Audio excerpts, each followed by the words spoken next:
Hi, and welcome to SBR Sports Picks. His name is Jimmy the Bag. My name is Peter Loshak. This is the Loshak and the Bag show for Friday morning, December 7th. Yesterday, I focused so much on today's card, I can't even remember. What happened yesterday? Did you have a winning day? Oh, yeah, you had one pick in NBA, right? That cashed again. 4-0 in NCAA basketball. Yes, that's right. And I actually went 6-0 in college basketball, which was mostly due to tailing, the advice that we get, particularly Maxwell Smart. But there was one second half play that I tweeted out, which was San Jose State second half, and that one cashed as well. So I destroyed a couple things. I destroyed the under in the Calgary Flames Minnesota Wild game. I told everybody what exactly was going to happen in that situation, coming off of a 9-goal game and with the coach, old school coach like Gabby Boudreau. Yeah. I also dispelled the myth of the Vegas flu. It's situational. It can't be blindly taken. Now, I know it was a late goal by the Caps and then an empty netter, but it's a situational thing. It can't be blindly done for the rest of the year. It's not going to be successful. And but made a mistake with the Senators. Went 1-2. Then I lost the last time. From now on, I'm going to have Donnie Rightside in my head every Thursday night. It's home team or no team. It's not the $200 that hurts so much. It's just I get the opportunity to work with this fantastic NFL capper, and he says the same thing, and I still something in me, some poison in me still wanted to take goddamn visiting team, and I'm ashamed of myself. I'm disappointed and ashamed of myself, but it was a winning day, and I'm not going to let the shame last because I'm going to say what up to all these great cappers we're working with. Jeremy M in the house, Sports Better 609. Hit the like button. Our man Nut Flush Allen, Van City, Chris, Abba, Zabba, Gargoni, Maxwell Smart in the house. Look at that, Maxwell Smart, ready to deliver the goods. Red Girl, Too High Photography, Trenton Claxton, Art Hayes. We got a great group. Robbie Tagaloa, Bob Berube. Great group. King Rail with us, Scotty Rock, Forever Ron Lofton, Giovanni Beesdorf. Look at these guys. Right. I'm looking forward to getting Now I am remembering what happened yesterday. Jim, you had a great read on NHL. That's right. You had the under in the Minnesota-Calgary game. It's all coming back to me. Great read in the Penguins -1.5. The Penguins the Lightning -1.5. screwed me late. The Knights hurt me late. But the initial read of the card, in totals that I rarely play, had to put out those two totals in the morning, the over in the Avalanche, the under in the Calgary game. I rarely put out totals. I'm starting to think that when I do, people should, pay attention to it. And then the big play that we liked was Tampa Bay. I got a push on that one because I took a -1. That's how I do it. Jimmy the Bag took the puck line, so you took a loss. Look at Farshad Hassami. Jimmy, I told you Titans would win, cover, and we'll go over. Great stuff. Eddie Oiler saying nice call on the Celtics, Flames, and Celtics and Flames under. And then Sharks are not it, brother. Don't do it. I don't agree with that statement right there. And Ron Lofton, Drake first half and full game. I almost doubled up on that. But I said, why? I shouldn't double up, even though the reason why was because Maxwell Smart loved the first half. Quaddy Latte liked the full game. Yes, shout out to Maxwell Smart for calling it a tale of two halves in the Drake game. And I wound up taking two big dogs on the -1 lines. I said I just need one of them to win. Ottawa lost, but Vancouver did come out winning, so I got a cash on that one. And of course, Jimmy the Bag. And those Vancouver cappers, man. Vancouver Brooks, Van City Chris, we're all over Vancouver. Man, both people who I care about so much, Nut Flush Allen and Dan Kelly, were like, I should have tried to take you off, and I wanted to take you off the Jags. Listen, sometimes you got to make these mistakes so that you don't make them again. And I won't ever. Now, I'm not going to do that 100% blind because I really think that a lesson has to be learned with the Coyote spot as well. But, man. Yeah. All right. So overall, it was definitely a good day last night. Now I'm remembering, and I was ready to tail. I did tail Jim, and then I pulled it back after seeing what's his name, Dan Kelly, had to say about the Knicks first half. So that was a mistake. But overall, it was definitely a winning day for both of us. And I guess that's it for the lessons that we should have learned from yesterday. Now we'll just quickly check the comment section, and then we'll start in with the NHL card, NBA card, and then college basketball. And I want to really spend a lot of time on this NBA card. I feel the more time, like hockey, I don't feel like we need to spend as much time. And I don't mean to, this is no put down in the sport of hockey, but it's just, I guess it's a little less complicated. Basketball, there's just so many different moving parts. And when we work together, I've already put out one play, I tweeted out one play, but I just feel like when we work together as a team in NBA, we find angles, and I'm almost at the 20-unit mark this early in the season. Yeah, and the other thing we do have to talk about, again, well, lessons learned from yesterday was the Iowa State game, which is very interesting. A lot of people in the comment section were saying they liked Iowa. Of course, Zach Kenkel said he liked the over, and I had the over and the Iowa State team total over, and it was a classic situation. Turned out Iowa State lost ATS by a mile, but the game was so high scoring that the Iowa State team total over cashed anyway, and that's a lot of the reasons why I like to take team totals. Of course, the Iowa State side got bet up. That one got steamed. I was vaguely agreeing with that one, but I felt safer with a play on the team total over, and of course, they did get blown out, but the team total over cashed anyway. And of course, we talked about the line movement in that game yesterday. It opened at 152.5, got bet up to 154.5, then got bet down. The late money came in and bet it down, and so the obviously the late money that came in late was totally wrong. The early money was right, and all the people who after the move came down said, now I like the over even more, were actually correct, and that just goes to show you why you should always pay attention to line moves, but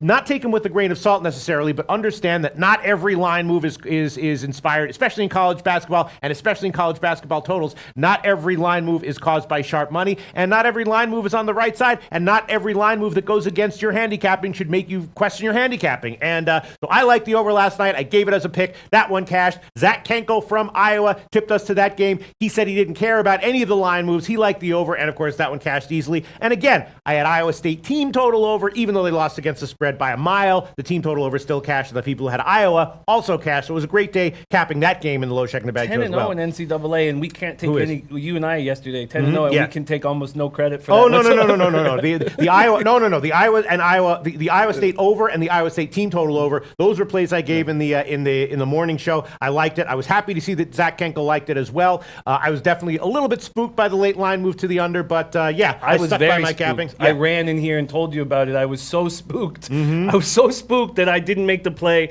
and that was a mistake. Don't like that at all. Shout out to Dan Kelly. Sorry for mushing your Knicks first half play. Very, very sorry, Dan Kelly. Dan Kelly, what can I say? Talking about gambling theory, especially in NBA, which I'm just so excited about capping with this group we have. Dan Kelly says, totals in all sports are so much more formulaic than side bet. So it is easy for the logarithm picks to get on them early. So a good rule of thumb with totals is early or let go if it moves against you. Oh, God, that's exactly what I've been doing. That is exactly what I've been doing for two months now, I guess, 2 months now. And I didn't do it last year, and I think my record will show exactly what Dan Kelly's saying. We talk about the ass end of the line. On the other hand, you do also see in totals, I feel more than sides, correct me if I'm wrong, Dan Kelly, but in totals, especially like the NBA and college basketball, more U-shaped line movement, more ups and downs. In the NBA, you always are seeing a big line move by 12 o'clock in the morning, and then by tip-off, it's come back closer to the openers. So I feel like in totals, not necessarily in NHL so much, but I definitely feel like in basketball, you see a lot more U-shaped line move in the totals markets than anywhere else, which is also, and we saw that, of course, again in the Iowa State game. So Yais has a question, and I think I'll interested to hear what you have to say. But Yais says, Mr. Peters, do you think it's a bad idea to parlay Celtics Blazers last night if you have an edge on both plays? If you feel like you have an edge on two plays, Well, we talk about parlays all the time. We won't get into it right now, but yes, in general, you should. Eric Cartman says, Pete, you are hilarious. Thank you so much, Eric Cartman. The question is, how do I monetize it? How do I fucking monetize it? Because the people who are good at monetizing it, we know who they are. The 4 S's, the sadists, the sociopaths, the scammers, and the stealers. Yeah, the 4 S's. You know what I'm saying? The 4 S's. Twatty Latte says Iowa State's so easy to pick. Just take the over until further notice. And here we go. Yeah. Here we go. Up in the old ante, Pete. What's that? Melvin Morrell, low bagger, whom we love dearly. Peter Jimmy, today's my birthday. Can I get a birthday pick, por favor? Oh, man. Up in the ante. Wow. Up in the ante. Okay, let's get to work.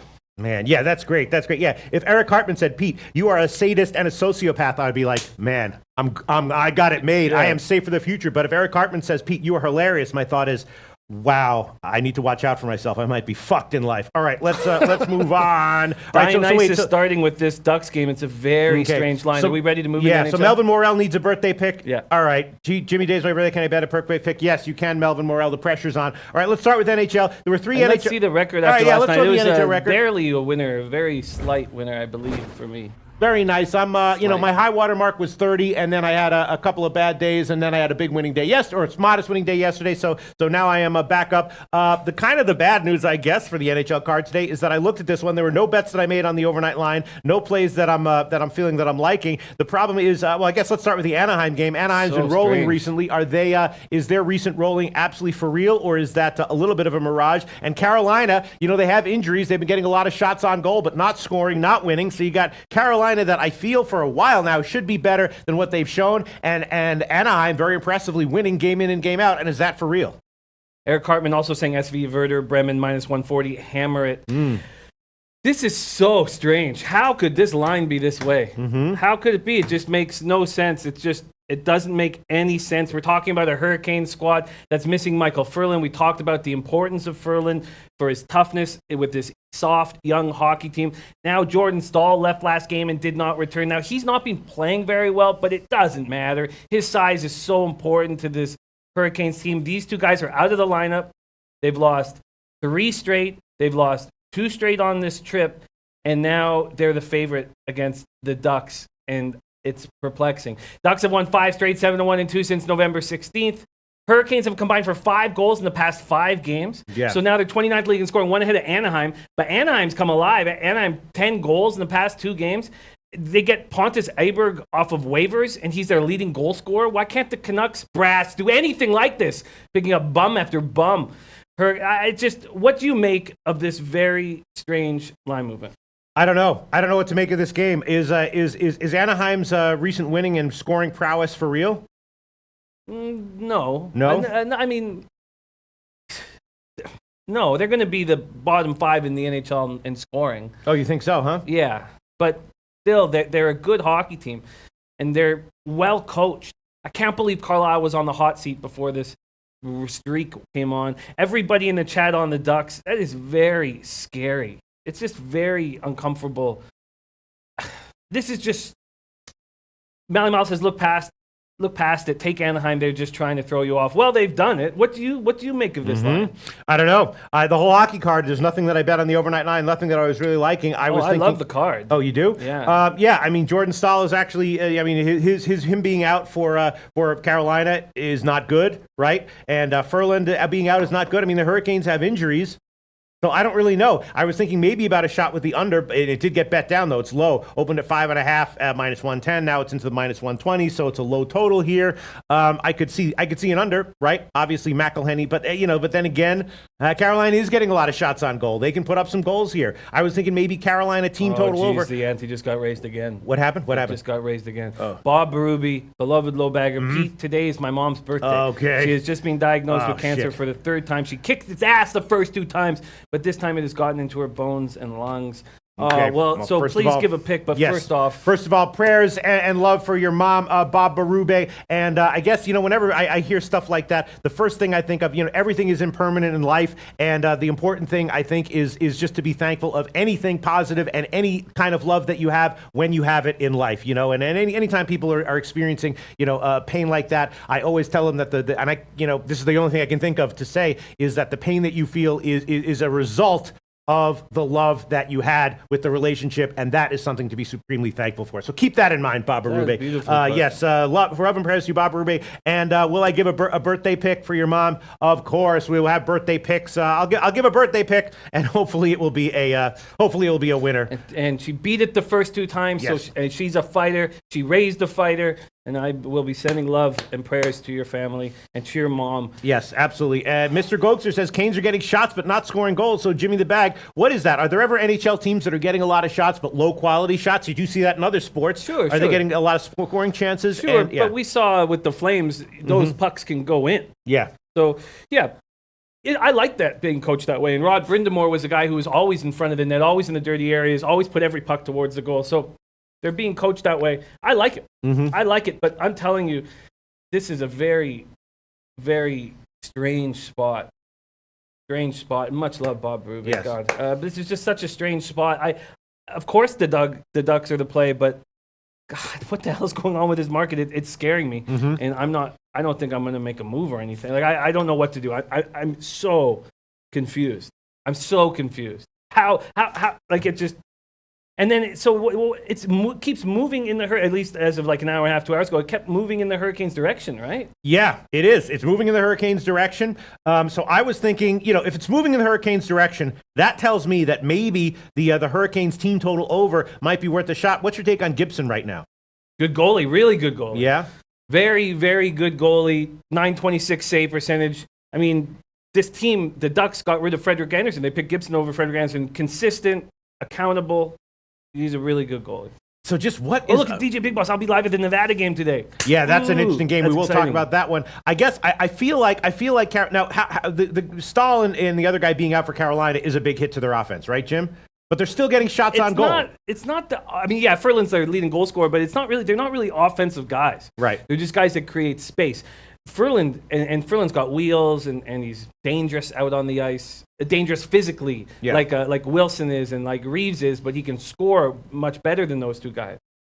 This is so strange. And I'm also seeing McElhenney is unconfirmed, but I am seeing Mrazek indicated at some places. Yeah, and some people were saying Mrazek's in. How? Hurricanes and Mrazek? That's just ridiculous. What about the over then here? Gibson is good though, right? I don't know if you can trust this Ducks offense to continue. No? But Gate Pass Key says Ducks team total over is the play, Pete. Ducks team total over to score against Mrazek, huh? Yeah. This is so confusing. Yeah. It is so confusing. Now, obviously, I have the asterisk beside the Ducks. But when I started taking a bigger look and sitting on this move, I'm just... All right, well, let's talk about the other two games that had overnight lines, San Jose, Dallas, and St. Louis, Winnipeg. Jimmy the Bag, I did look into these games quite deeply, and I didn't have a play on either of them. I guess a vague lean to the over in San Jose, Dallas, and St. Louis, Winnipeg. I don't know what to make of this one. Hellebuck against Allen, both two vulnerable goaltenders. Winnipeg, though, is dealing with a lot of injuries. I don't have any bet on either of these games, Jim. What do you think about either of them? Congratulations, Blakers has another tough night for the anti-Habs crowd. Great job, Blaker, my man, cashing on that back-to-back or home and home. Great job, nice work. Well, first off, I'm going to take the Jets minus 1.5. Okay. There's something wrong, and I've said it over and over again all year, but there's something wrong in St. Louis. Now, first off, let's talk about the Jets. They're going to get back Bufflin and Kulikov, and thank God, because Morrissey missed last game with a lower body injury, and both Morrissey and Morrow are probably not going to be in the lineup. Andrew Kopp, also fourth line center, is not going to be in. But Jets have won 4 straight. They're going to have Big Buff back at least in the dressing room for sure, which is such a big push. Deshaun Sampson, like in the first period over. Blues have lost 4 or 5. They're coming off a 3-2 shootout loss. They go up 2-0 on Edmonton, and they just stop skating and stop producing any offense. Missing Schwartz, Fabry, Steen, and Pietrangelo. I've been saying Pietrangelo, and I took a little flack for it. It's not Pietrangelo. Right. But I'm just going to take the Jets at home minus 1.5. I think I'm getting enough value to do it. All right, we got some other comments coming in. Moshi Bogarat asking, Pete, MMA in the afternoon show? Yes, I will put in an MMA segment in the afternoon show. And Paco Healy says, going huge on the birthday pick. Jeez, Okay, Paco Healy. Don't stress about it. Yeah, but guys, the birthday picks are going to lose. Even and that's the thing. Just one more thing about bet sizing. Let's say the birthday picks are legit 80% picks, and you know that going in. You can still overbet that edge, and if you do, you will still lose. No matter what your edge is, if you don't bet size appropriately, you will still lose. Please keep that in mind. All right, so All right, so you want Winnipeg minus 1.5. We'll give you that one, Jimmy the Bag. Winnipeg minus 1.5, and that'll be plus 135. We can give you that one. Okay. That's All right. enough value for me. I'll take it. And then finally, because there's another game too. We have the Sharks at Stars. I would love to take the Sharks here. I know a couple great cappers that like the Stars in the spot. They are a rested group coming off that 4-1 win at home against the Oilers and former coach Ken Hitchcock on Monday. Easier time with McDavid out of the lineup. And Montgomery, who's been saying all the right things all the time, says, we're going to have a good effort tomorrow night just because we're rested up. Says you can tell in practice today that we had a lot of jump. I like this guy. I like what he's done with this team of questionable character. Dallas, which has won 3 straight now, is going to get Hansel back. He's a nice big body. Wait, who has questionable character? San Jose? Dallas, right. Okay, right. Sorry, Hansel's coming back now.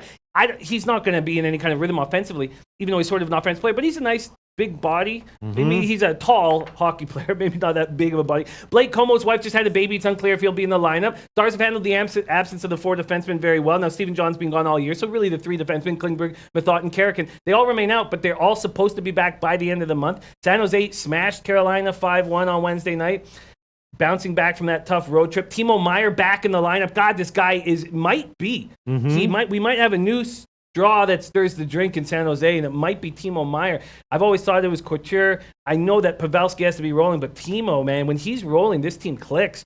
So he gets a goal and 2 assists in his first game back. Sharks have won 2 straight, but they're only 5-7-3 on the road. A team that's 5-7-3 on the road, even if I think they're better than the Stars that are 9-3-1 at home, I'm not going to take the Sharks as a favorite line. Okay, I'm looking at comments here. A lot of people liking Winnipeg. Scotty Rock forever. Jets puck line all day. Mr. Gokster likes the Jets team total over.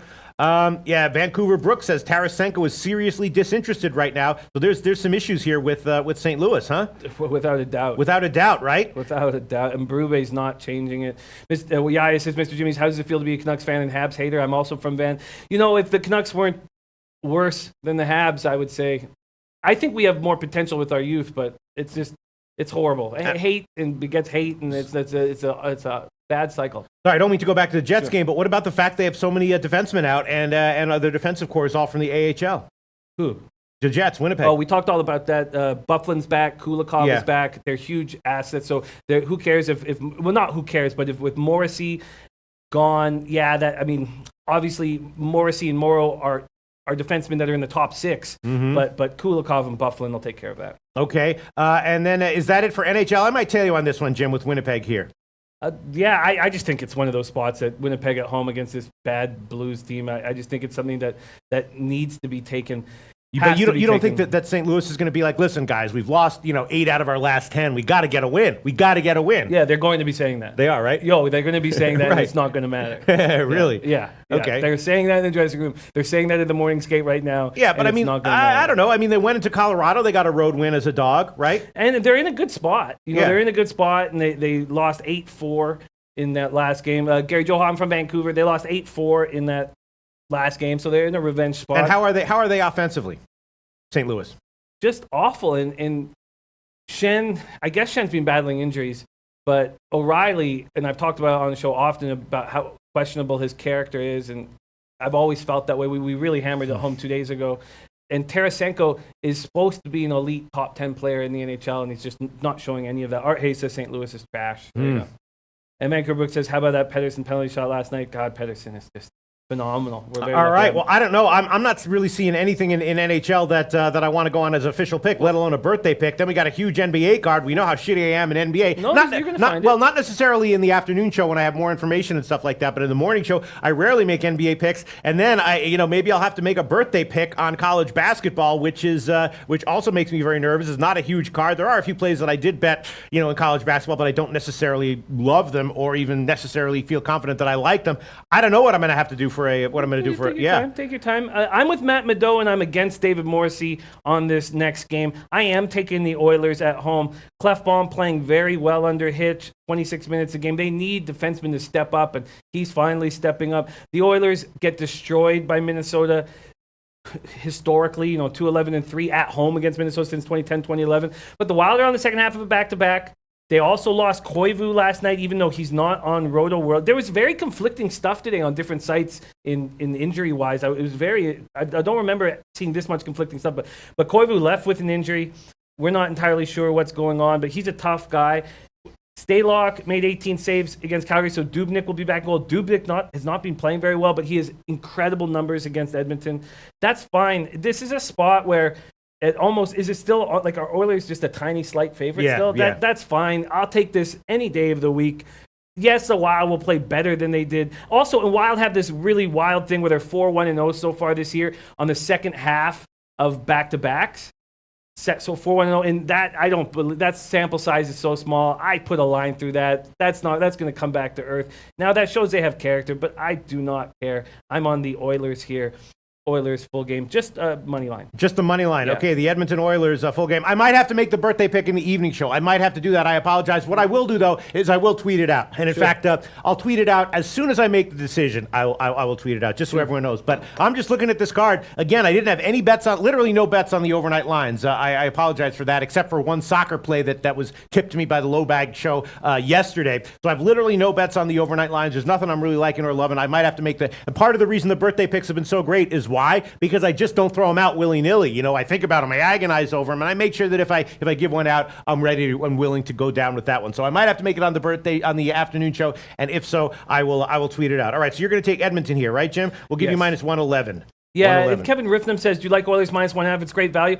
Sure. I just think there's such a big advantage with Edmonton when it comes to overtime and a shootout when you've got the best player in the world. And it's just imperative to keep that live. And I made the mistake of not doing that against St. Louis. And I'm going to stop doing that with the Oilers when I'm getting pretty much even money. All right, so no NHL pick, 111. No NHL picks for me. Jim is on Winnipeg puck line plus 135. Edmonton money line minus 111. Let's move on to NBA. Let's start with the Detroit game. John Openiano says Embiid is out. I'm all over Detroit. Why don't you talk about that game while I look for comments here and I'll look for some information, Jim?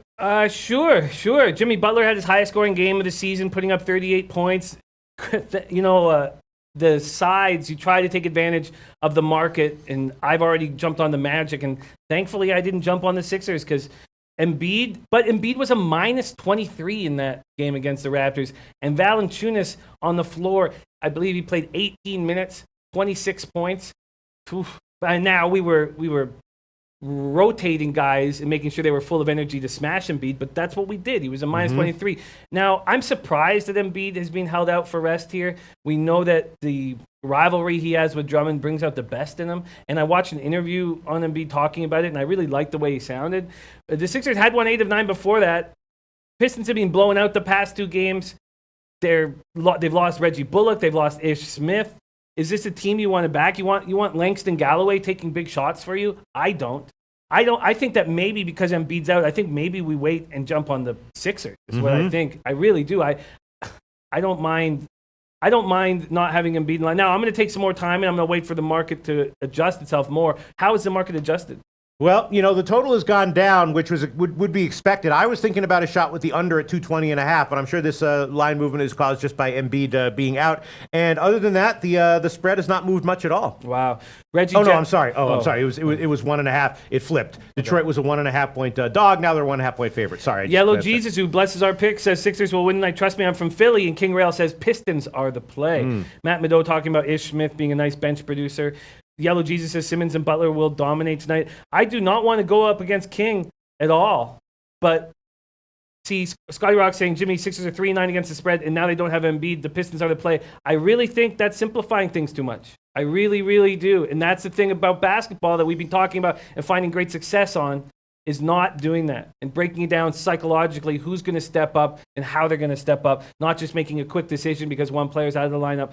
But you guys might totally be right, but I'm going to take a little bit more time on this game, and I'm leaning towards taking the Sixers. Yes, they're 3-9 against the spread on the road. We see these teams with other stars step up when players are out, and I'm just going to take more time on the game. All right, let's move on to the Warriors and Bucks. This is an interesting one, right, Jimmy the Bag? Obviously, Golden State is rounding back into a top form, right, with Curry. What do you think about this one? I was looking at this one. We want to cover this one. We want to get some thoughts on it. I'm going to wait until the afternoon show, definitely, to have an opinion on this one. But it's obviously an interesting situation. Are the Warriors about to go on a run of ATS success? Very interesting situation, and we've had people like Pink Eye Genie, who is all over. He says he's going to take him for the next 10 games. He's won 2 straight. I made the mistake of taking it first half, and King Rail said they don't even start trying until the second half. But Dan Kelly's plays just in, so we have to stop everything. Okay. First half, Orlando team total under 52.5.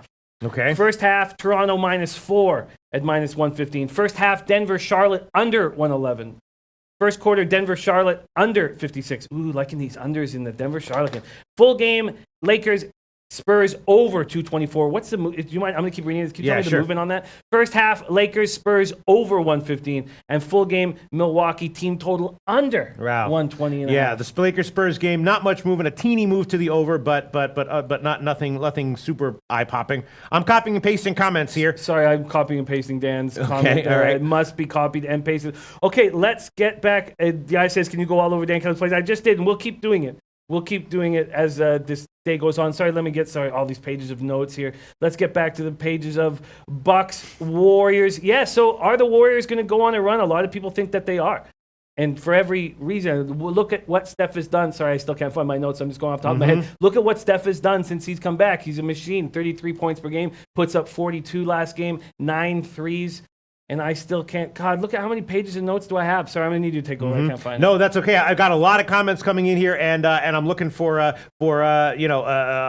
back in the NHL segment here. A lot of people are loving the Jets. Bob Berube says no brainer in my opinion. Jets puck line. David Morrissey loves Winnipeg. Mike Nadeau, I like Edmonton. A lot of people liking the Jets. And they're liking the over in the San Jose Dallas game. So I am copying and pasting comments that I want to keep in mind and address later on. I'm on the NHL segment right now, and I'm going to start copying and pasting NBA when I get to those parts, Beautiful. Jim. Yeah. So the Warriors are going to get a chance for payback. That's a big thing here. That was an embarrassing 134-111 loss in Oakland last month, playing without Draymond Green. In that contest, he's out again here. Damian Jones is out of the lineup, and that's exactly what Dwayne Reed's saying, that Golden State Warriors injury at the 5 will hamper their success here. Bench doesn't show up on the road.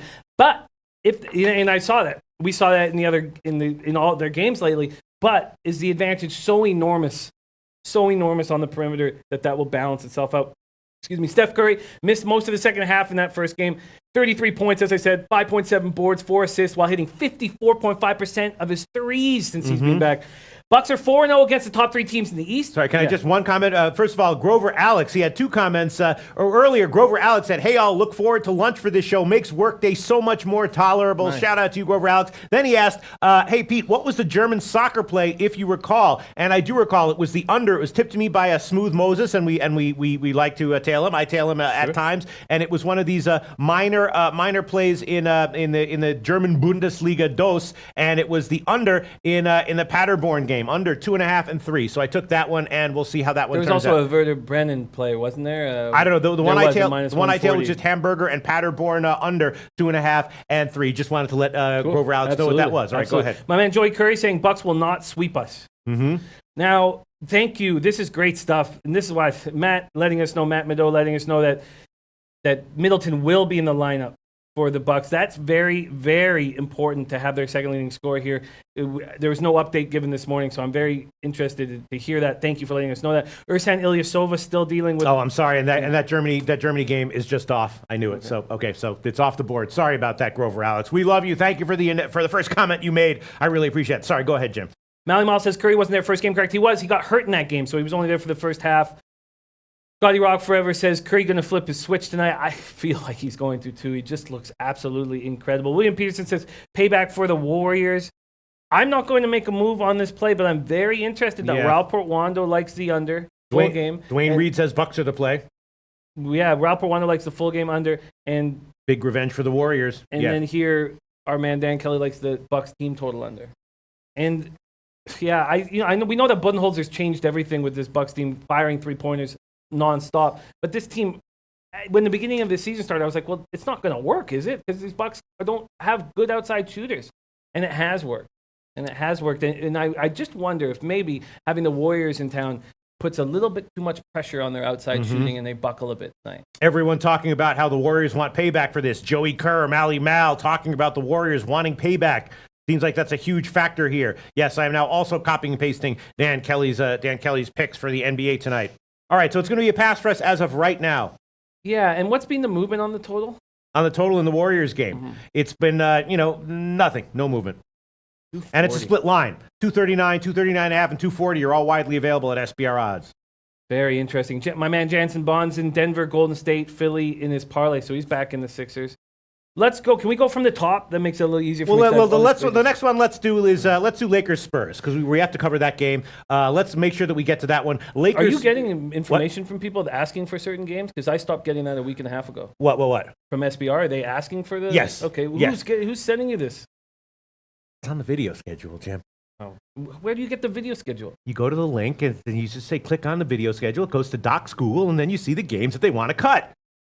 All right. Well, you're the first person to tell me this information. No, I'm kidding. Yes, we want to cover the Lakers Spurs. Obviously, it's an interesting game because it's the second of a home and home, right? It's the second of a home and home. And I was thinking maybe the under was a play here. The Spurs have been a dead over team, though, right? Every game has been soaring over. And did Dan Kelly copy and paste a play on this? Oh yes, yeah. Kelly likes Lakers Spurs over 224. I mean, the Spurs have just been a dead over team. I think it's 8 in a row, something ridiculous like that. And Dan Kelly believes that trend is likely to continue. He likes the first half over 115, the full game over 224. Well, and I guess it's heartwarming to Dan Kelly's heart that my initial lean was to the under on this one. What do you think about this? Yeah. That's so funny. Good to hear. First off, shout out to DJ Big Boss. Says, my bro Walter Trotter, Trotwam, who we love, very busy lately, but his birthday's on Sunday. Can you surprise him with the birthday pick? He's been watching the recorded show. Well, we should maybe wait for Sunday to make that work. The gambling gods might not allow the Friday play. But I'll try. If I can remember, I will try to tweet out a birthday pick on Sunday. Yeah. I'll send you a message.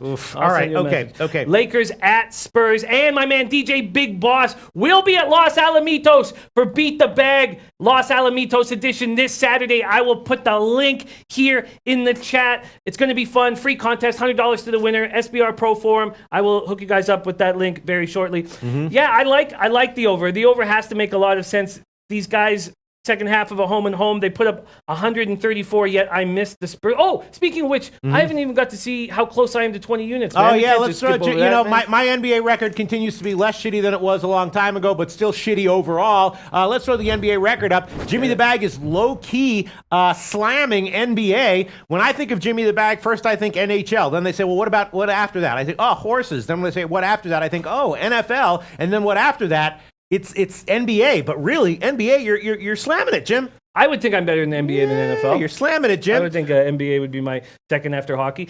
So they put up 134 in that game 2 nights ago on Wednesday night, and I didn't hit that first half team total over. It was a second half thing. I'm almost they're going to speed up the pace at some point. Where are all the Jimmy the Bag haters? Where do they all go? Oh, where have all the haters gone? They're on Twitter. They'll be back. Jimmy the Bag killing it in NBA. My God. Thank you. But they'll be back. Yeah. Don't worry. They're waiting for me. Kyle Kuzma, 22 points, 9 boards, 5 assists for the Lakers. They've won 4 straight. Lonzo Ball coming out off a nice game. Now Brandon Ingram is not going to be in the lineup. How will that affect the pace and the offense from the Lakers? It's a very interesting take. Was that part of the reason why you were leaning to the under, that there was no Ingram?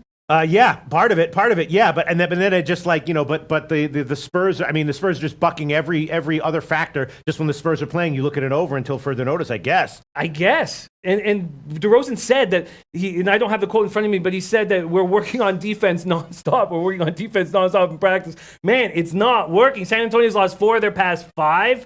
Wednesday's game was the second of a road back-to-back for the Spurs. They lost 139-105, and then at Utah, and then I thought there was going to be a bounce back, and I guess there was, DeRozan had 32 points. Rudy Gay had a season-high 31. If you need Rudy Gay to step up for you in crunch time, now I like him as an off-the-bench piece, but if you need him as a star, you're in big trouble. Pau Gasol remains out for the Spurs.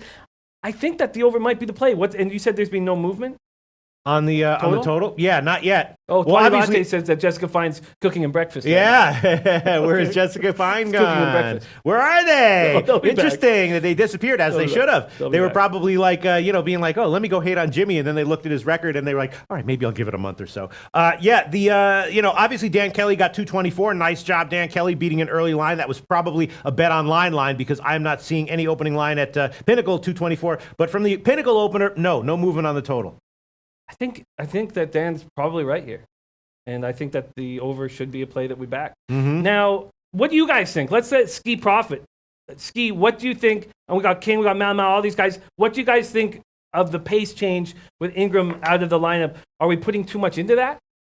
That's what I wonder. I wonder if we're putting too much into Ingram being out, because they've got other guys that can roll. Absolutely. Oh, Jansen's with Jessica Fine as well. Maybe there's more than one Jessica Fine. Nice, Kevin Rutham says the NBA sheet looks tricky as hell. The only play I'm comfortable with is Raptors -9.5. King Rails on the Kings Pacers parlay. William Peterson says Pop doesn't seem to care. I'm starting to seeing the same thing with Pop that I generally see. It's just that the numbers, his record is so bad. Joe Ramirez says Lakers as a pick'em. Mm-hmm. Dan Kelly says I'm on him. Okay, sorry, that was a different spot. I think that the over is the right play. and I'm going to back it. Really? Yeah. I think Okay, the now over's when right, Jimmy though. the Bag tails Dan Kelly, it's a whole different situation than when I do it. You want this one. Full game, first half, what do Steve you want? Profit says Lakers will play slow until Rondo comes back. I mean, they just put up 121 in that last game against the Spurs. Maybe the Spurs are so vulnerable that you don't need to play slow. So what do you want here? I don't know. I guess I was leaning under, but, Sam Stress says, I like the over with Ingram out. With him in, they put him in ISO a lot. He does a lot of dripping, then takes a terrible shot. He does. Oh, Bagley is going to be back. Thanks for letting us know, Sacktown. Kingu about business. Lakers game under today. Yeah. Maybe I'll take a little time. All right. Maybe I'll take a little time. Okay, yeah, and everyone is now the birthday pick is suddenly a thing, as you would expect. Ray Norris says, birthday pick today, Pete, don't forget. Oh, I won't forget, Ray Norris, but I'm telling you, I'm going to have to, if I start just pulling birthday picks out of my ass, then they're going to have like a 3-8 run, and then it's not going to be a thing, and people stop asking for them. So I really got to be careful, and I am going to probably give the birthday pick in the afternoon show, but I promise, since it's starting to be a thing, when I finally make the official decision, I will make a tweet about it so everyone can catch it on Twitter. Follow me on Twitter, Loshak, and you will know the birthday pick. All right, so I'm going to hold off making a move there. I'd like to talk about a game that I did already tweet out, the Magic at home. I took them. I got them at -2 at -110. I tweeted out. I'll have to double check what book. Probably Pinnacle. Okay. They generally give me the best lines. Indiana is 4-4 since losing Oladipo. He'll sit again tonight. Tyreek Evans has not been nearly as... I don't know. I'm very confused watching Tyreek play here. Last year with the Grizzlies, he looked awesome at times. And this year, his shot's not falling. He looks hesitant at times. But Tyreek, Corey Joseph, Collison, and Sabonis are going to be doing more, obviously, with Oladipo out. And I was saying so much about Collison. I was all over Collison, and he's been great. He really has been great. Gas Station says, are you going to be at Los Alamitos tomorrow? No, sadly, I won't, Gas Station Sushi, but I'll be watching every race, and I'll be hammering it and capping every single race. I wish I was going to be there. 300,000 grade 1 races for 2-year-olds and the Cash Call Futurities, one of my favorite races of the year. But Collison's been playing great, really great. And I thought he was slowing down. I thought maybe the knee was acting up on him, but he's playing really, really well. Collison led the Pacers with 23 points. And Miles Turner, look at that, 18 points, 11 boards, flat, 5 blocks. Remember earlier in the year when I called him out for averaging 4.5 boards a game? He's now banging the boards. Tyreek Evans back to him, 9.4 points, 31.3% while playing 24 minutes a game. I expect a lot more out of him. Don't know why we're not getting it. Pacers are averaging 107.8 points, shooting 48% since Oladipo started sitting out. It's a lot different from the situation that we have with the Wizards with the everybody eats. They're just trying as hard as they can because they know that their star, whom they love, is out of the lineup. Magic, though, 10-7 in their last 17. I thought they looked good in that overtime loss at Denver. They looked bad in overtime, but good. And coming back late, Terrence Ross, as I've been saying, is playing on a different level than I remember him ever playing in his whole career. He's a huge weapon. They've got weapons now off the bench, different guys that can do different things, and that's really going to help them moving forward. It was Orlando's first game of a stretch of 9 out of 11 at home. Fournier bagged 26, Vucevic 24 and 15. Orlando is a healthy group. I'm on the Magic. I got a -2. Tell me I beat a line move, please. No, it's right where it is, right? You tweeted it out -2, and I was looking at this. I was thinking there might be some kind of team total value here I was leaning Orlando as well. I was thinking about the over, although, I know these teams have been under trending recently. I was thinking about Orlando team total over or Indiana team total under. If you like Orlando and you had to take either the Orlando team total over or the Indiana team total under, which would you prefer? Well, maybe this will help. King Rail says, even without Vic, Pacers are more athletic, can't back the Magic. Can't back the Magic. Yeah. Wow. So that might influence your opinion here. Yeah. Leo Mack, our man Leo Mack joining us. Bob Berube says, Pete is so distracted today. He's feeling the pressure of his birthday pick. Bob Berube, you got a good eye. You got a good eye. It's got nothing to do with the birthday pick. It's got nothing to do with the birthday pick, but you got a good eye, Bob Berube. I love these low baggers. Wow. So King Rail is saying that he can't back the Magic, huh? No, he can't. And Willie Peterson loves the over in this one. Oh, wow. Yeah, he does. And Melee Palace Way, Pacers 21-9 to under off of a win. Yeah, I like this spot. The eye says going against Dan Kelly. So when did Dan Kelly say Dan Kelly has the... He's got the Pacers in this spot? I don't remember that. Is that... Because I copied and pasted his place. Dan Kelly? Nope. The one that I copied has no... Oh, no, he has Orlando... Well, he has first half Orlando team total under 52.5. So he has a first half team total for Orlando, which is not necessarily saying that he has an opinion on the full game. Yeah, no, that's fine. I'm fine. I like the Magic here. Mm-hmm. I really do. I think that the Pacers are an average team without Oladipo, and the Magic starting to become a little bit better than average, and especially at home. I'm very comfortable. Yaius giving a different take on the birthday picks. He says, I do not think we would mind birthday picks from your ass, Mr. Peters. Oh, thank you, Yaius. I think maybe you wouldn't mind. Other people might have an issue with it, though, Yaius. So, but I appreciate the sentiment. All right, let's move on, Jim. I hate backing slight favorites on the road, but I want to back the Denver Nuggets here, and I want to hear what you guys have to say about it. Sorry, well, Scotty Rock Forever, Magic first half. Easy ticket. Wow, okay. Go ahead, Jim. Kevin Rutham saying, how about this parlay? Kings -2.5, Raptors -9.5, Pelicans money line. I'm going to have to copy and paste that because we haven't broken down those games.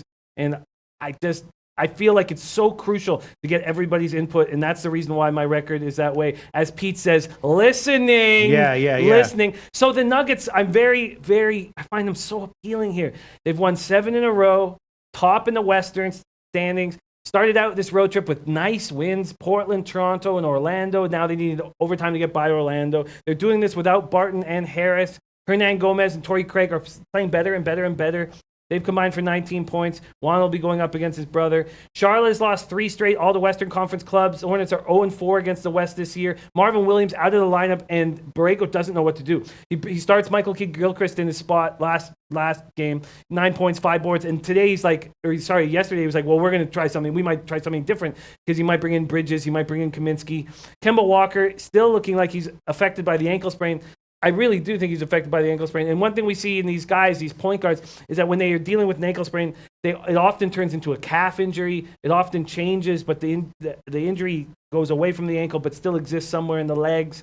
He's not shooting well. That has to be a leg issue to me.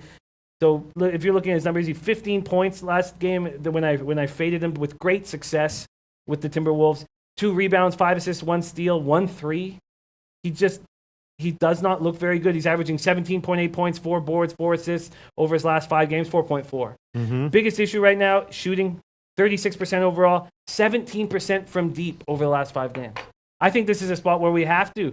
Sacktown King says Hornets 8-2 as a dog. I say put a line through that. I really do. I say put a line through that to me. Something's wrong with him, and he's not getting the elevation on his jump. And Dan Clay says, you are not going against me on that, Jimmy. I think because it's Friday, the Magic can win straight up tonight easily. Mm-hmm. Lots of ways for Orlando first half under and Orlando full game against the spread winner. I agree. I like that. And the eye says, wow, Lakers total dropped 226 to 225 in 10 minutes on my site while we were talking about it. Yeah, while we were talking about the game, I was watching SBR odds and the market was headed down. So that is interesting, yeah. Very, very interesting. Yeah, I feel like the Nuggets are the spot. I really do. Ray Norris says, fade Hornets night. They're going to start falling apart. Now, I don't know if they're actually going to start falling apart because I love Borrego. I think he's great. And Jeremy M says it definitely messes with the Achilles and affects all range of motion around the ankle. Yeah, I like Borrego. I really like his attitude. I like him quite a bit. I don't think they're going to fall apart, but they're just not that good. I am going to take the Denver Nuggets here to continue their winning streak. All right, you want this as an official play? I do. I hate taking these slight road favorites, but... Well, they're actually a dog at Pinnacle, so we can give you +1 -104. Perfect. Okay, so Jim's going to take, hold on, let me just find it. Jimmy's going to take Denver +1 -104. That's the current line at Pinnacle.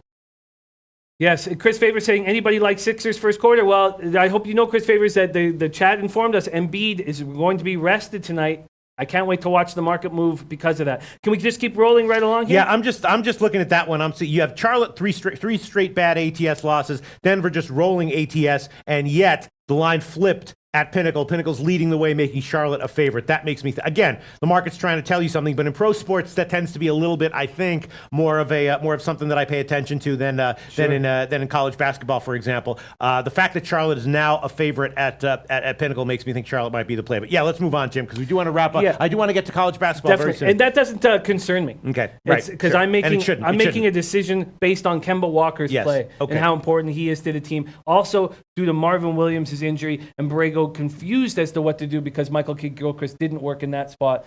So that's the idea behind. And Ski Prophet says I'm on Denver too. Okay. So I could, and Pimpy Lockstack says Denver at 1 -1.5 at Bovada. And Moshe Bogarat says, Jimmy, can we talk Army Navy at the end? I just took the under 40. He took the under. Yeah. Yeah, I mean, the under is usually that. Yes, okay, we can. yeah, Briefly, go ahead, we can go absolutely. Okay, sorry. Raptors at Nets. Raptors have beaten the Nets 12 straight times. Toronto's last loss to the Nets, April 3rd, 2015. Average margin of victory, 11.8 points. This Nets team is completely falling apart. We already talked about how good Valanciunas looked. We haven't talked about Kawhi. 36 points, reached 30 points, third time in 4 games, 7th time overall. He's clearly running. Toronto is rolling. They've won 9 of 10 since losing 3 straight, averaging 116.4 points. 26 assists, 50.2% from the field, making 35.7% from threes. That's a winning recipe. Now they're missing Norman Powell, which is shoulder injury. That's fine. Nets have lost 8 straight overall, 8 straight at home, and they're just falling apart in crunch time. Falling apart. But in saying that, I do think this spread might be a little too big, and I'm not going to jump on the Raptors, at least not yet. The Brooklyn blowing that lead was just unbelievable. I couldn't believe what I was watching, and that was the birthday pick on the line. It was and Jansen Bonds actually took the over in Army Navy. Wow, very interesting. So yeah, this is a tough. I just think this might be a little too many points. I don't want to take huge favorites on the road right now. There's no reason for the Raptors to run up the score. The Nets are getting outscored in fourth quarters, 173-108. It might be a better spot to get in live. I'm not making a play on that. Then we have the Kings at Cavaliers. Very interesting to hear what people have to say about this game. Yeah. Do we think that the Kings are going to keep rolling? Kings opened up their 4-game road trip. Easy win over Phoenix. They outscored Phoenix 36-9 in the first quarter. They're over 500, but just 6-8 in their last 14 games. What Willie Cauley-Stein did to DeAndre Ayton was very, very impressive and shows a maturing ball player. I really like Willie Cauley-Stein and very impressed with his progression. Now we've heard that Bagley's going to be in. That's a very important note. Cavaliers stopped their 4-game losing streak with that 2-point win over Brooklyn and then got destroyed by Curry and the Warriors. Sexton, though, scored 21 points. He's getting rave reviews from important guys, but to me, he's just not distributing. I don't care. What's the role of a point guard? It's to distribute and get everybody active, and everybody just goes cold when he's out on the court. He's averaging 15.9 points, shooting 45%, 53% on 3-pointers since he's in the starting lineup. This is just since he's in the starting lineup. And he's hitting mid-range shots. And Larry Drew's saying we need more 3-pointers. Cleveland's last in the league with 3-point attempts. And he's saying in practice, we need more threes. He's telling everybody, take more threes, take more threes, take more threes. With that being said, do you think this game goes over because the Cavaliers are going to be shooting like crazy? Because the Cavs are going to be shooting like crazy. Yeah, I'm not exactly sure. If the game goes over, then I'd be leaning Sacramento team total over. I feel like if the game goes under, I'd be leaning Cleveland team total under. I was thinking about team totals here. Again, this is another game. Could contain a birthday pick, but I feel like I just want to wait until the afternoon to make a decision here. Definitely. I was thinking about the Cavs team total under, but maybe not. Wow, Zach Kenkel has an esports play. Kingwin minus 135 says it should be around minus 300. Luke DM agreeing with the analysis of the Raptors spot. Says don't need to hammer this team. A lot of points on the road. I agree with that. Rob Portwando on the Magic under. Sacktown King says Kings had a bad practice yesterday after a long delay on the flight into Cleveland. Kings had a bad practice, but I mean, what does that mean? Bad practice? That's a team that is deep. They're overachieving. They're outperforming their market valuations, and that is not a team that I'm eager to bet against in any situation. You know what I mean? Yeah, no, I hear what you're saying. And what is the total in this game? Well, it was around 220. Let's see where it's moved. Yeah, no, 221. That's a little too high for me. But that's what I was thinking. What about the Cleveland team total under? What about that? Well, what if they hit some of these threes? Right. Because Drew is saying we have to take more. He's saying it over and over and over again. So that does concern me. Dan Kelly says Cavs look like they are embracing the Zion Williams tank in the second half versus Golden State. Maybe that is just wishful thinking on the part of someone who entered the contest to name Cleveland's new NBA franchise in 1970. It is wishful thinking. But, I'd love to see Zion in the Cavs uniform. I'm not going to make a move on this yet. I want to take a little bit more time. Thunder at Bulls. Boylan making his home debut as coach. A lot of us cashed on the Bulls at Indiana. And I didn't think Indiana looked very good in that game at all. And after that game, Boylan put his team through a 2.5-hour practice. Says, we are old school. Says, there's no shortcut to conditioning. We're going to do it every day. This is something that we should keep an eye on, especially when the Bulls get healthier. Markkanen made a season debut. Dunn and Portis are getting closer to coming back. After beating the Nets 114-112, Thunder have won 4 straight, but man, they had a tough time doing it. George goes off for 47 and hits that 3-pointer with 3.1 seconds remaining to push that damn team total. Oklahoma City rallied from 23 down. They're a healthy group. Wonder what people think of this spot. I really do. Very curious to hear what people are saying. Not a lot coming in on this. Okay, which game are you talking about? The Thunder at Bulls. The Thunder at Bulls. Yes, that one I was thinking once again. We know that the Bulls have been great early, right? Gotta be thinking once again, Bulls first quarter, Bulls first half, something like that. No? Why not? They've been doing really nice in first quarters. You're Yeah. absolutely right. I wonder what their actual against the spread is on the first quarter. I don't know, but we've been cashing with that recently. You guys have. First quarters make Yeah, me very uncomfortable. they're gonna Capper John says Bulls first quarter, definitely. Yeah. I'll make that an official play. Not a birthday pick, but I'll make it an official play. Bookmaker does have 3, so I'll take that one. +3, -110. I'll make this is my first official play of the day. Again, the card, I had no plays on the overnight lines, and the card makes me very nervous. Wow, Capper John says 20-5 in the first quarter. Yeah, I'll take the Bulls first quarter +3 -110. I'll go back to that one more time. I have no problem with that. Bulls first quarter +3 -110. I'll make that one an official play. And Ski Profit likes it. yeah. And, both these teams have also been trending under. I'm not sure if we want to take an under here. Maybe we want to be contrarian and take an over. Again, both these teams have been trending under. The total opened at 216.5. Now it's all the way up to 219.5 or 220. So big market move in favor of the over. I'm assuming that there will be money coming back on the other way. I'm assuming this is one of those NBA totals where we will see U-shaped line movement and that it'll come back closer to the opening line by first tip. But we'll see. Big move to the over so far, though. And we have Grizzlies at Pelicans. A lot of these later games, we should probably just hammer on the late show. Pete wants to hammer college basketball, and for good reason. We got a lot of great cappers here. Grizzlies held the Clippers to their season low point total of 31. I was on the Grizzlies, very confident in that spot. They held Los Angeles to 33.8% shooting. JaMychal Green says everybody stepped up. We got the game one playing defense and moving the ball as a team. The only one of the Grizzlies' 10 players that got on the floor that didn't hit a that didn't log at least 15 minutes was Joakim Noah, who actually didn't look terrible. Pelicans also looked very good on Wednesday night offensively. So one team looked incredible defensively, one team looked incredible offensively. Julius Randle started the last 2 games with Mirotic being sick. Mirotic will be back in the lineup tonight, but Gentry may keep Randle there. Also, Gentry started Solomon Hill in place of Etuan Moore, making moves, and the moves were working. It's tough. It's very, very tough. Oh, David Stewart says, Jimmy, I sent you those first quarter stats. Bulls on top of the list. Thank you. Oh, yeah. Thank you, David. Of course. This is an interesting spot that I'm going to need more time with here. And then finally, we have the Heat and Suns.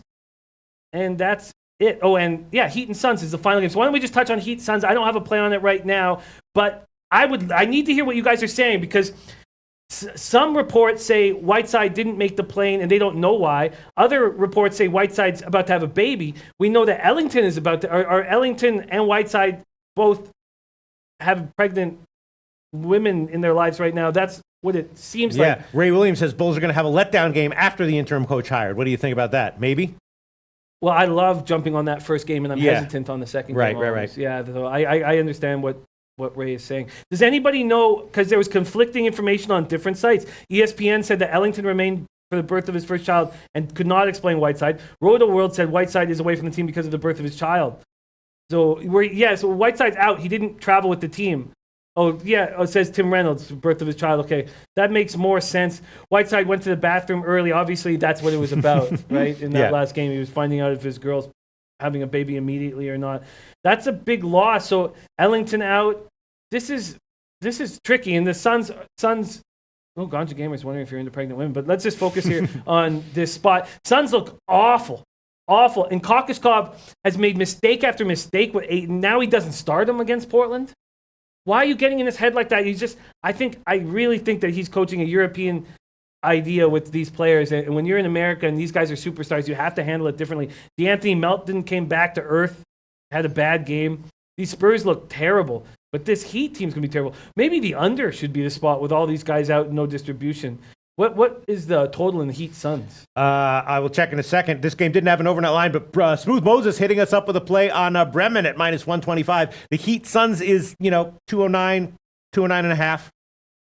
Wonder if the under is a simple play here. Has there been movement? Nah, I mean a tiny move to the under. I guess that makes so much sense to me. Makes so much sense to me. I just don't understand who's going to be providing any offense, especially for this Suns team. All right, Jim, let's move on. Once again, I will take the under in Heat Suns. Okay, under in Heat Suns. Let's find, Jim, the best line, and then we will move on. Heat Suns, we can give you 209.5 -110. That's the current line at Pinnacle. All right, so here we go. Miami, Phoenix, under 209.5. minus 110. That's the current line Melvin at Heritage. Morell's Sorry. on it with me too. I think this Melvin is a nice Morell's spot. birthday. Okay, so Jimmy the Bag has just Denver +1 and Miami Phoenix under 209.5 minus 110. I will take the Bulls first quarter +3 minus 110. That's my only play on the entire card as And of right the now. Magic you mentioned, right? What? And you mentioned my Magic play? Oh, right, because you tweeted that one out, right? Yeah. What did you tweet it out at? -2, minus 110. All right, so Jim had Orlando -2, minus 110 that he tweeted out. I have only one play. I don't want to make it a birthday play. I will give a birthday pick, but it's going to have to come in the afternoon show. Let's move on to college basketball. We'll see if Maxwell Smart is still in the house, what he has to say about anything. He was talking about the big game, of course, is Nevada. Nevada, of course, is awesome this year. Anyone who's been riding them so far this year was ahead of that train. Eventually, the market will catch up. Probably at some point, the market will over-adjust, right? At some point, I could see, Nevada being a 28.5 point favorite in some game where they shouldn't be that big of a favorite. They win by 22, and everyone who is on the underdog will cash. We're probably going to see that with Nevada in January, mid-January, late January. The market will catch up with Nevada. They're giving a lot of points here to Arizona State, and Maxwell Smart was not quick to give a play on either side here. He says he thinks that playing the Staples Center is going to affect Nevada. Not sure if it will be positive or negative. And again, they're giving a lot of points. And he did say that this is their biggest test. This is their biggest test coming up against Arizona State. Max is here. Yeah. From what I've been reading about what Maxwell Smart's opinions are in this game, he's circumspect. And, not ready to lay 7.5, not ready to take 7.5 either. Maxwell Smart, what do you think? Let me find my... He says, I love Nevada the way I love UConn. Mm-hmm. I know... Oh, he does love Nevada here then. Yeah. Oh, I don't know if he loves the spot. Right. But he loves the team. Oh, okay, right. Well, here's some comments from Maxwell Smart earlier in the show. Playing in the Staples Center will have an impact on some of the Nevada guys. I'm not sure whether it's going to be positive or negative, though. He says, I'm a Nevada homer, and the Sun Devils have a really stout Canadian. It's gonna be a tough cover for Nevada. This game will be a true quad one measuring test. So there you go. Maxwell Smart saying it's going to be a tough cover for Nevada, and that the Sun Devils are not a pushover by any means, right? Mm-hmm. All right, let me find the college basketball plays that I was thinking about. Let me find my sheet here, and then I will tell you. I'll let you know what it is. My man Barry Cohen is on Nevada -7. Mm-hmm. Robert Washington is on Providence -8.5. My man Nighthawk already took the under in the TCU USC game. Okay. He says, I think playing in the big arena will affect these kids' depth perception, toss up a few more bricks than makes. I did that last year in this spot against a very young Trey Young, who was making his big stadium sort of debut at Staples Center. I said the exact same thing, and Trey Young went off for 40 plus, and it easily went over. Yeah, I mean, that's an interesting angle. I can see it. The only play that I really liked on the overnight line, which was the strongest play that I was going to talk about, was Oral Roberts against Missouri, and they were opened at 17. They're now down to 16 or 16.5. I'm kind of annoyed that I didn't tweet that one out and get the 17, although it's not a huge deal. But as we have seen, these half points definitely matter.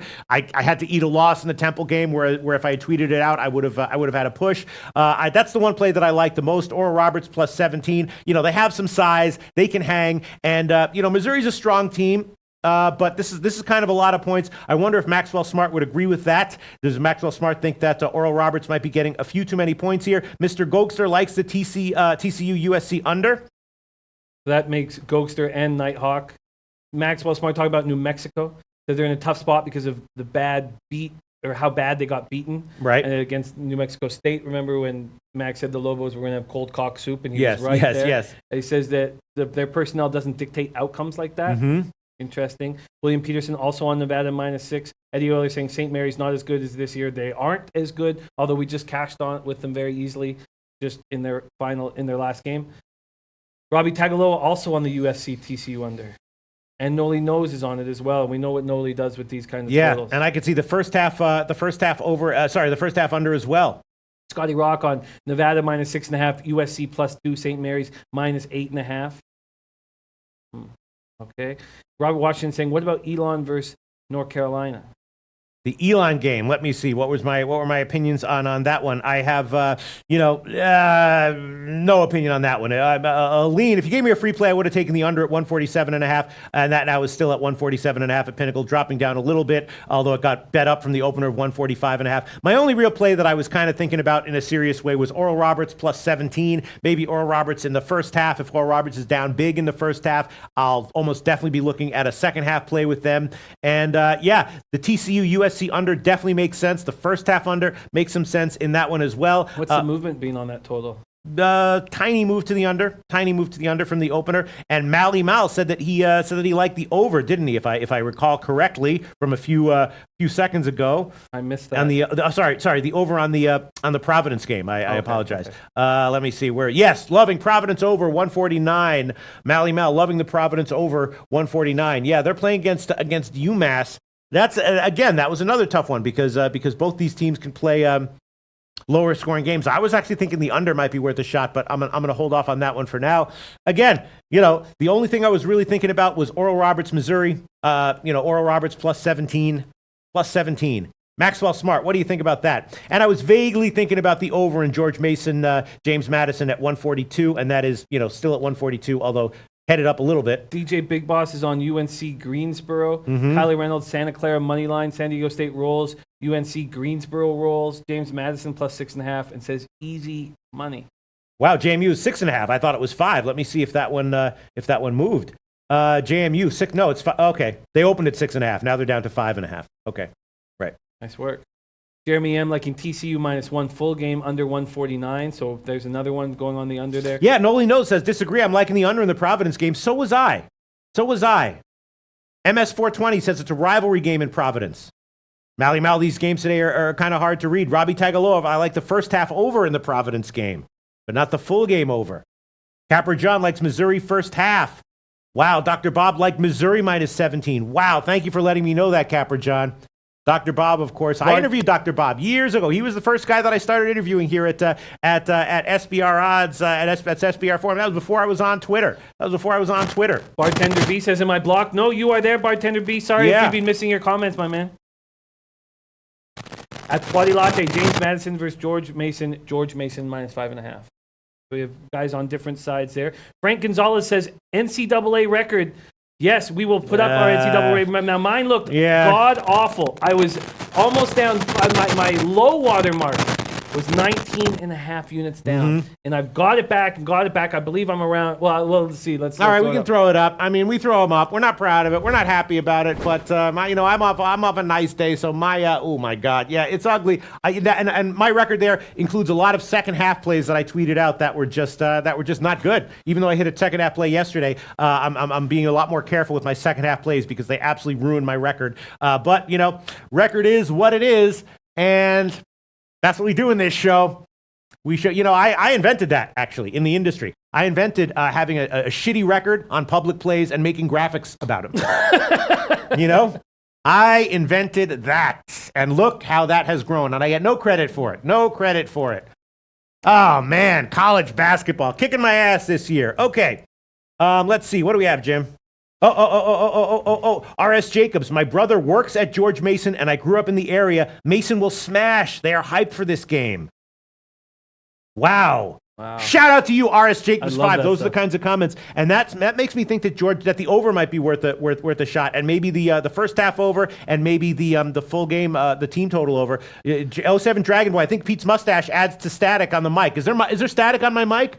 Leo Max saying, Jimmy, is the parlay show out yet? Yes, it is. I'll link it right here. Nut Flush Allen says, Jimmy, we got to get my boy Cowboy Curtis to start tweeting out his second half plays in the NFL. He's absolutely killing it. He's been writing scripts for the second halves. Yes, let's do it. Cowboy Curtis. Cowboy Curtis, he's been killing what? Second half plays in NFL. And Dan Kelly says, at least you don't have to worry about getting a patent on that invention, Pete. Yeah, Dan Kelly. With the comedy chops now and then. Yeah, I love Dan Kelly. First off, my link. I will link the parlay video, but first I'm linking the big Beat the Bag Los Alamitos edition. It's tomorrow, and I'm so pumped to hammer the ponies all day long. That's what I'm doing. That's what I do for fun, Pete. On my off days, I hammer the pones. And so here it is, free contest. $100 to the winner. Shout out to last week's winner. 1 Under is his SBR Pro name. 1 Under. $100 to the winner. Also, you get 200 bet points if you beat the bag. And tonight, SBR Christmas party. You think I'll be there? No. I'm not going to be there. I'm going to be studying the ponies all night. Yeah. Studying the ponies in a dark room, alone, listening to music. That's what I'm doing tonight, Pete. Yeah, definitely. I don't know what I'm going to be doing tonight, but I know one thing I'm not going to be doing tonight. All right, I've seen enough. I have seen enough. And Maxwell Smart says, I think there are points going to be scored. George Mason plays a less stout style of defense. It's more about what line you can get. I was leaning over anyway, and I will take the over. James Madison and George Mason. This might actually wind up being a birthday pick, just compared to everything else on the card. James Madison and George Mason over 142 minus 110. Over 142 minus 110. What's been the movement in that? Well, it's headed up market-wide just a little bit. It's minus 113 at Pinnacle. It's still minus 110 at the Greek, and I will take that one. James Madison, George Mason, over 142 minus 110. And I'm going to maybe take the first half over as well, which is 67 minus 110, minus 105 at BetOnline. I'll take that one as well. James Madison, George Mason, first half over, 67 minus 105, and that is at BetOnline. What's so funny? Michael Walter says, first comment, love the show. Was late today? Jimmy, the sign behind you is crooked. Very nice. Shout out to whoever that was. Lamont Williams needs to hear the NHL plays. Mm-hmm. Leo Max says, what's wrong with SBR Christmas party? Nothing. No, but nothing. I have work to do. Yeah. I have work to do. Beat the bag, baby. I'm going to hammer Los Alamitos tomorrow. No. I had a bad week last week at Del Mar, and I'm not going to let it happen again. Yeah! No, the only the reason, I mean, we talked about this yesterday and this week. The problem with the SBR Christmas party is it's a party, and I don't know how to party. I don't know how to have fun. I don't know what to do. I don't know where to put my feet or my hands. Everyone else seems to know how to have fun. I don't know. So here we go. Wait, what's going on? What are you doing? That's just it's a Will Ferrell joke. I don't know how to party. So let me see. We got some other comments. So once again, yes, I am adding JMU George Mason, first half over 67 and full game over 142 minus 110. We'll see. Rocky Manichetti, you guys are very unique. There's nobody like you guys anywhere online. Wow. How can you monetize this? How do I monetize that? Yeah. You know what I'm saying? They're very unique. There's nobody like you guys anywhere online. But the problem is, like, it's just my career was just at a dead end because I have integrity. I'm honest. I just have so many integrity, honesty. Those are all just career killers, man. Empathy, right? Lack of sociopathy, right? Lack of sadism. It's just, those are all fucking career killers. All right, so let's see. What do we have? Other comments coming in? I've got a couple things I've got to do quickly, Pete. Yeah. We do have our parlay show here. Hugo Vaz says nothing to celebrate with that college basketball record. Kyrie Abraham, did you see this comment? No. I'm a TCU team manager. They are ready and excited for this game. Kyrie Abraham, I'm a TCU team manager. They are ready and excited for this game. Let's just quickly look at that one. TCU against USC. Yeah, I mean, TCU had a bunch of injuries. Now their guys are all back, and TCU is the favorite. But I mean, okay, so we know that TCU is ready and excited for this game, but how does he know that USC isn't excited for this game already, or maybe more ready and excited for this game? No, it's still very valuable. Yes, it's valuable. Say great things about him. We need him around as much as possible. No, I'm saying, but I'm just saying that we need him around, and it's very valuable information. But that's what I was saying. USC on a Friday night at the Staples Center. USC's got to be hyped for this game too, right?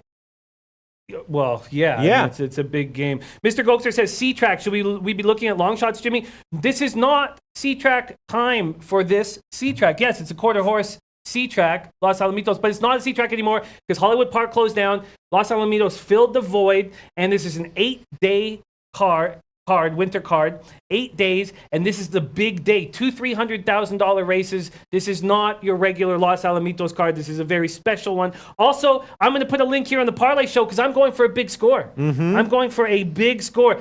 This is the biggest one I've gone for. I'm going for a plus 782 4-game parlay. And here is the link to our parlay show, everybody, right there. Okay. And Mally Mal says, yes, I have over 143 in my notes, which is very nice. You know what? I'm going to add on TCU first half under. TCU USC first half under. It's 70.5 minus 127 at Pinnacle. I'll just take the 70 minus 110. I'm going to add. All right, so some official plays have come through here late in the show. TCU USC first half under 70 minus 110, and I might throw on the full game under as well. TCU USC first half under 70 minus 110. I'm throwing that one on there. Other comments coming in, Jim. Yes, a couple of things going on. Oh. Mm-hmm. DJ Big Boss, there's too much drama on campus at USC. I can see TCU winning. Well, they're the favorite. They're favored. Wow. Yeah. No, shout out to Kyrie Abraham. All I was saying was just that, it's like... Wow, look at Ars Jacobs helping us more. I have friends and family at JMU. The only thing they want to talk about is parties. GMU, it's the only thing they want to talk about is basketball. Really? Yeah. And Nutflush has a question here saying, Jimmy, does it factor that poured like a mother last 2 days out here in SoCal affect the horse capping? It won't for Saturday, but I am going to watch what's going on today. Actually, I don't even know, to be honest with you. I'm just assuming that that their card is opened up today. I'm almost certain, but I will double check that. I will have all the information on the track. I will be tweeting out nonstop weather. Well, the weather's going to be beautiful, the high of 69 sun, but I'll be tweeting out all the pertinent information, Nutflush, so we can hammer Los Alamitos, because I had a bad day at Del Mar last week, and that's not acceptable. Yeah. Yes, I hear you, Jimmy the Bag. All right, so huge shout out to the comment section, because when we started this college basketball segment, I was thinking that I wasn't going to give any plays. Now I have some plays I'm liking that might even be birthday plays. I wouldn't mind giving this JMU George Mason game over 142 minus 110. You know what I mean? Or the George Mason team total over. That might be a birthday pick right there. I just want to check this number, Jim. Can you take over the show? Can you also check what the movement on the spread's been for George Mason? Yeah, I think it's gone. We got to wrap this show up pretty soon, but all of a sudden, it's gone in James Madison's direction. Interesting. Yeah. All right, Jim. Frank Gonzalez saying, Jimmy, what's your best NHL bet today? Will that give you some time to take a quick look? No, you know what? I'll do the birthday pick later on.